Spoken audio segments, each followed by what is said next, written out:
Hello friends, today's verse is taken from Matthew 7:24. Hello मित्रों, आज का प्रतिज्ञा वचन मत्ती 7 उसका 24 से लिया गया है। Everyone who hears and puts them into practice is like a wise man who built his house on a rock. इसलिए जो कोई मेरी ये बातें सुनकर उसे मानता है वो उस बुद्धिमान मनुष्य के समान होगा जिसने अपना घर चट्टान पर बनाया। Everyone who hears the word of God and puts it into practice will be built like a strong man's house. हर कोई जो परमेश्वर का वचन को सुनकर उस पर अमल करता है वो एक शक्तिमान मनुष्य के घर के समान निर्मित हो जाएगा। A house which is built on a rock will never be shaken. In the same way, when we are built in the word of God, we will never be shaken. एक घर जो चट्टान पर बनाया गया है वो कभी नहीं हिलेगा। ठीक उसी तरह अगर हमारा जीवन परमेश्वर के वचन पर आधारित रहेगा हम भी कभी नहीं हिलेंगे। So many times we read the Bible, we listen to the word of God, we go to church, we listen to messages, but we never apply it in our day-to-day lives. कई बार हम Bible पढ़ते हैं, परमेश्वर के वचन को सुनते हैं, कलीसिया जाते हैं, मगर अपने दैनिक जीवन में इस पर अमल नहीं करते हैं। We might feel jealous about another person. We might think they have a better life than us.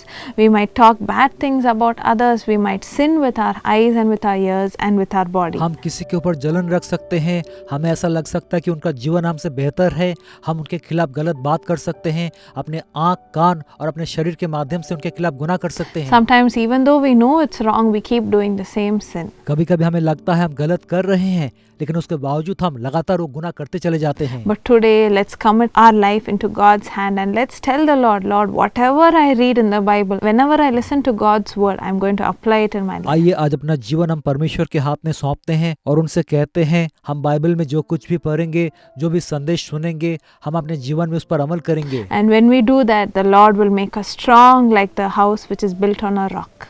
और जब हम ऐसा करेंगे परमेश्वर हमें उस घर के समान शक्तिमान बनाएंगे जो चट्टान पर बनाया गया हो। The Bible says in 1 Corinthians 10:31, Bible पहला कुरिन्थियों 10 उसका 31 में ऐसा कहती है, Whether therefore ye eat or drink or whatsoever ye do, do all to the glory of God. इसलिए तुम चाहे खाओ, चाहे पियो, चाहे जो कुछ करो, सब परमेश्वर की महिमा के लिए करो। Whatever you do, even if it's a simple thing like eating and drinking, do it for God's glory. चाहे आप कुछ भी करो, शायद खाने और पीने जैसी साधारण सी बात हो, सारा काम आप परमेश्वर की महिमा के लिए करो। Today you might be watching this video thinking that I'm preparing for a big interview or I'm preparing for an exam. शायद आज आप ये वीडियो देख रहे हो और आप सोच रहे हो आप एक बड़ा इम्तिहान या बड़ा कोई इंटरव्यू का तैयारी कर रहे हो। Or you might be in the position to take a very important decision in your life. और शायद आप अपने जीवन में एक महत्वपूर्ण निर्णय लेने की स्थिति में हो। Tell the Lord, Lord, I want to do everything only for your glory. आप परमेश्वर से कहे, हे परमेश्वर, मैं सब कुछ केवल आपके महिमा के लिए करना चाहूंगा। I don't want to do it with the wrong motives. मैं गलत इरादे से इसको करना नहीं चाहूंगा। And when we do this, the Lord will bless us. और जब हम ऐसा करेंगे परमेश्वर हमको आशीष देंगे। Let's commit our life into God's hands today. आइए आज हम अपना जीवन परमेश्वर के हाथ में सौंप देते हैं। Lord Jesus, I thank you for this beautiful promise verse, Father. प्रभु यीशु, ये सुंदर प्रतिज्ञा वचन के लिए मैं आपका धन्यवाद देती हूँ। Lord, you have promised that when we do things according to what is in the word, that you will bless us and you will build us in a strong foundation, Father. प्रभु आपने वादा किए हैं जब हम आपके वचन के अनुसार चलेंगे आप हमारे जीवन को एक शक्तिमान बुनियाद पर स्थापित करेंगे। Lord, today we commit our lives into your hands. हे प्रभु, आज अपना जीवन आपके हाथ में हम सौंपते हैं। Whatever happens in our life, let it go according to your will, Father.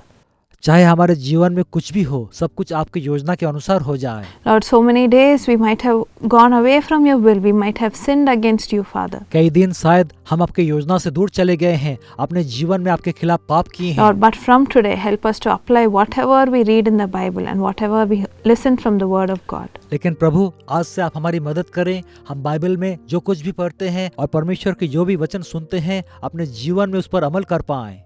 Lord, I thank you for your blessing all the children who are watching this program today, Father. प्रभु मैं आपका धन्यवाद करती हूँ, सारे बच्चे जो इस कार्यक्रम को देख रहे हैं आप सभी को आशीष दे रहे हैं। Lord, I thank you for you are with them and you will bless them from day to day, Father. प्रभु आपका धन्यवाद कि आप उनके संग हैं और उनके रोजमर्रा की जिंदगी में आप उनको आशीष देंगे।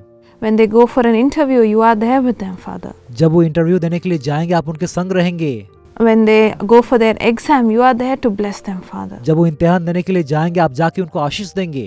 Lord, I thank you for your presence is always there amongst them. प्रभु आपका धन्यवाद क्योंकि आपकी हुजूरी सदा उनके साथ बना रहेगा।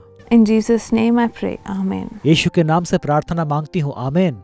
So my dear friends, you have committed your life into God's hands. You will surely see His blessing. मेरे अनमोल मित्रों, आप अपना जीवन परमेश्वर के हाथ में सौंपे हैं। मैं निश्चित हूँ कि परमेश्वर की आशीष आप देख पाएंगे।